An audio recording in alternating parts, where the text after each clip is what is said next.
Olá pessoal, aqui é o professor Rodrigo. Hoje eu vou falar sobre os engenhos do período colonial, na disciplina de História. Mas antes disso, eu vou pontuar alguns aspectos e alguns assuntos que a gente viu na aula passada. Por exemplo, sobre as capitanias, sobre o governo geral. Mas antes disso, foi escolhido um produto por ser bastante lucrativo na Europa e também porque justamente os portugueses já tinham experiência no plantio desse produto, que foi a cana-de-açúcar, lá na Ilha da Madeira, Açores e também a ilha de Cabo Verde, na costa africana. E também o solo brasileiro e o clima eram favoráveis para o plantio da cana-de-açúcar para produzir o açúcar. Aí vocês viram que na expedição de Martim Afonso de Souza foi implantado o primeiro engenho. As capitanias hereditárias foram organizadas para justamente a exploração do Brasil, né, através desse produto que foi implantado, que foi a cana-de-açúcar, para produzir o açúcar. O governo geral, dentro de uma ideia de estabelecer um governo centralizado para melhorar essa questão da administração portuguesa na colônia, no caso Brasil, e a exploração também do açúcar brasileiro. Agora a gente vai ver sobre a estrutura do engenho, porque o engenho não era só o local onde se produzia o açúcar, mas toda uma estrutura ao redor, onde ficava a Casa Grande, a senzala e outros aspectos que a gente vai trabalhar agora. Então vocês estão vendo a estrutura do engenho, como ele era formado. Então o primeiro item é a Casa Grande, que fica nessa parte aqui que vocês estão vendo. Então quem morava aí? O senhor de engenho e a sua família. Existiam também os escravos domésticos. Tem um livro, Casa Grande e Senzala, do sociólogo Gilberto Freire, que ele trabalha a questão da Casa Grande e também trabalha a questão da senzala. E ele fala de situações que o senhor de engenho se envolvia também com a escrava. E geralmente o filho da escrava acabava se tornando escravo doméstico. Então ele ia sofrer menos dentro daquela situação, mas não ia chegar a trabalhar na lavoura, ele ia ficar como um escravo doméstico. Poderia acontecer dessa forma? Poderia. A gente vai trabalhar com mais detalhes na próxima aula, que é sobre a escravidão. Continuando, o segundo item é a senzala, que vocês podem observar aqui, olha. Essa grande estrutura, um sistema de controle muito forte, as pessoas ficavam próximas umas das outras, então parecem casas, né? Casas juntas, coladas nas outras, mas essas pessoas ficavam justamente, né, os escravos ficavam justamente nessa senzala com as suas famílias e acordavam muito cedo para o trabalho na lavoura, na plantação de cana-de-açúcar, que a gente também vai ver com mais detalhe na próxima aula, sobre a Casa Grande e a senzala dentro dessa questão do sistema escravista. O terceiro item é a casa de engenho, a moenda. Essa parte aqui é que se produzia, né, a parte inicial do açúcar, né, através da moenda. Aqui a moenda, certo?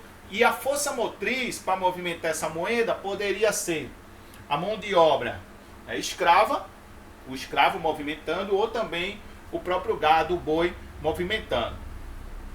O quarto item é a capela. Então vocês viram no governo geral que também teve, ocorreu a chegada também dos jesuítas, os padres católicos, que vieram dentro de um contexto lá que estava acontecendo na Europa a reforma protestante, com Lutero e Calvino, e a contra-reforma com a Igreja Católica. E eles também organizaram que padres católicos, principalmente jesuítas, viessem para a América para catequizar, para expandir a fé cristã no Novo Mundo, que era justamente a América. Então, eles vieram. E essa capela representava também o poder da Igreja Católica. que a Igreja Católica também estava inserida no processo colonial. Vocês vão ver na próxima aula que os jesuítas eles vão se aproximar dos indígenas, vão defender que não acontecesse a escravidão, mas ao mesmo tempo eles vão explorar o trabalho indígena, eles vão trazer uma cultura que vai ser imposta, né? Eles não vão aceitar os comportamentos dos indígenas, eles vão querer impor o comportamento deles, dentro da crença também sendo imposta. Continuando, o quinto item, casas de empregados livres. É nessa parte aqui que ficavam os trabalhadores livres. A sexta, o canavial. Essa parte aqui, certo? Sobre essa questão do canavial, a gente observa que nessa Mata Sul teve uma grande quantidade de plantação de cana-de-açúcar. E chegou o momento que em Maraial a destilaria faliu, a usina de Frecaneca faliu, outras usinas também faliram, por exemplo a de Catende, que nos anos 50 foi a maior usina do Brasil. Isso também prejudicou a qualificação da mão de obra. Não precisava estudar tanto para trabalhar cortando a cana-de-açúcar. Isso na realidade da Mata Sul. Tem até um economista chamado Celso Furtado, que ele fala sobre isso, que dificultou o avanço da Mata Sul por causa da implantação da cana-de-açúcar, que não precisava de uma qualificação muito grande. Também o processo de produção de açúcar, a produção também do álcool em Maraial na destilaria não se modernizou. Então isso dificultou também, né, a expansão e o crescimento econômico dessas cidades, que meio que estagnaram. E hoje em dia essa juventude ela busca emprego através de outros cursos, fazendo faculdades, por exemplo em Caruaru, como muitos já estão fazendo aí em Maraial e cidades próximas aqui da Mata Sul. Então voltando para essa questão da plantação, a gente, né, o Nordeste, herdou essa questão da própria plantação da cana-de-açúcar. É uma cultura que vem desde o período colonial. E é uma cultura que naquele período foi uma cultura chamada de monocultura. Monocultura quer dizer o cultivo de um só produto. Lembrando que eles não só cultivavam a cana-de-açúcar, eles chegaram a cultivar milho, batata doce, mandioca, feijão, também fumo. O fumo servia também, ele era exportado, mas ao mesmo tempo, com o início da escravidão africana, de origem africana, que eles vão chegar de forma forçada e também vão ser comprados lá, a moeda de troca que era utilizada era justamente o fumo. Eles compravam escravos através da utilização do fumo. Também o algodão também vai ser importante. O algodão vai ser exportado e também vai produzir roupas de forma grosseira para a vestimenta dos escravos.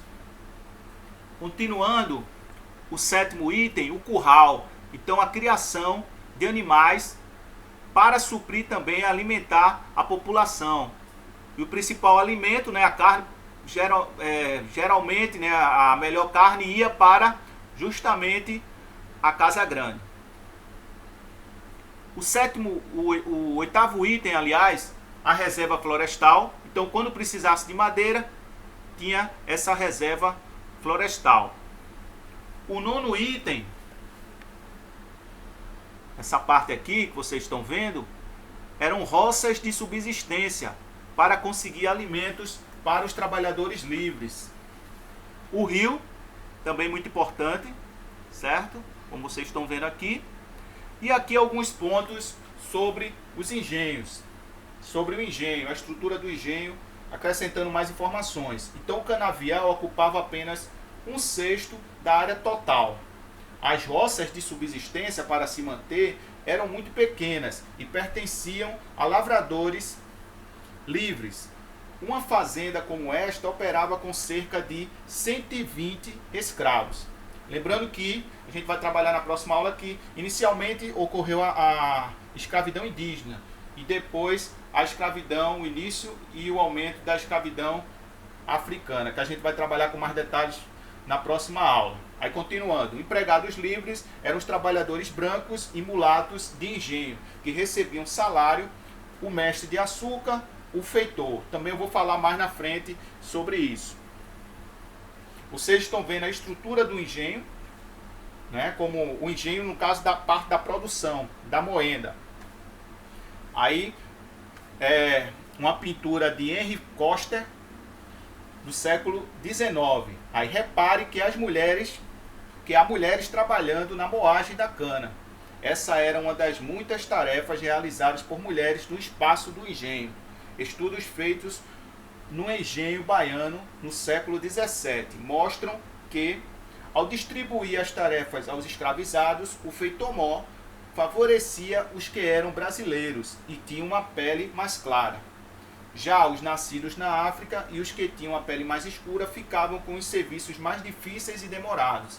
Então essa questão do preconceito, da discriminação já começava aí nesse período da escravidão, que até hoje a gente sabe que existe o racismo no Brasil, muito com relação desde esse período da escravidão, que ainda influencia na nossa sociedade, nas relações sociais.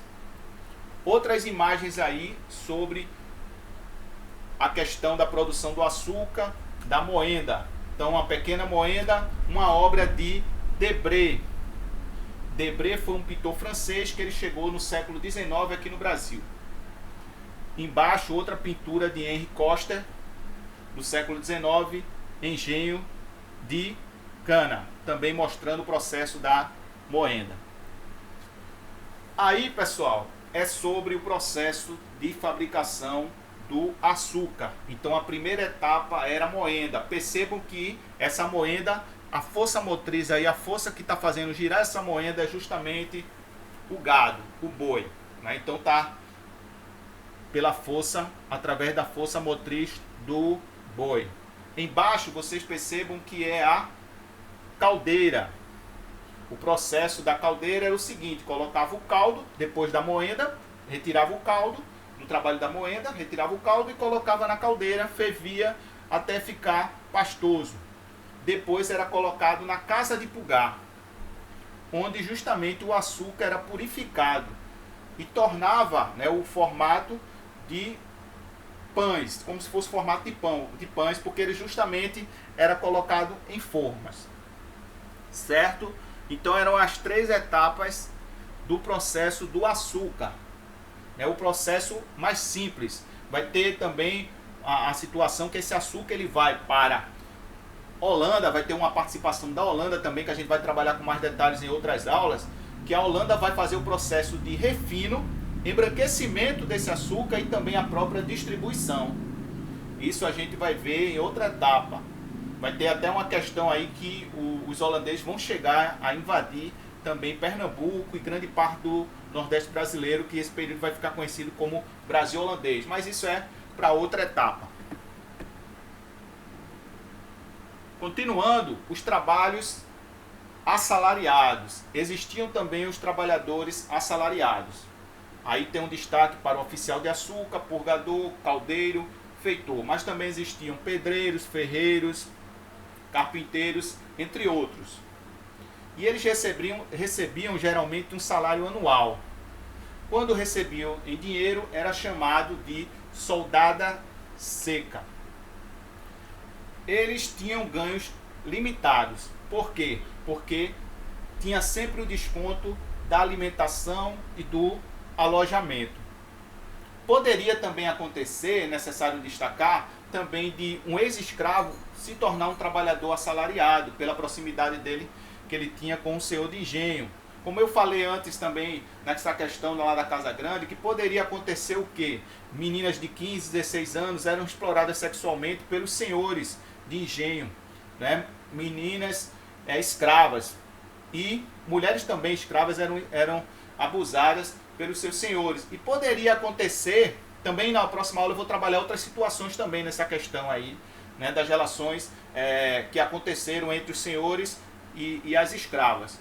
Mas pontuando essa parte, acrescentando essa parte, justamente poderia também ser um trabalhador assalariado, um filho do senhor de engenho com a escrava, mas ele não assumia como filho, mas ele ficava numa situação melhor por ser filho dele e como trabalhador assalariado. Melhor no sentido da escravidão extrema, né, em comparação à escravidão extrema, né, menos ruim no caso. Mas poderia acontecer dessa forma. Também nessa questão de se tornar um trabalhador assalariado. Continuando, os principais cargos e as funções. Feitor-mor administrava o engenho, mestre de açúcar controlava o trabalho de beneficiamento do açúcar, banqueiro controlava o trabalho de beneficiamento do açúcar, mas na parte financeira. O caldeiro trabalhava nas caldeiras. O oficial de açúcar auxiliava o mestre de açúcar. O feitor de campo vigiava e castigava os escravos. O feitor poderia também ser um ex-escravo, que acabava... Aí alguém pode pensar, por exemplo, né?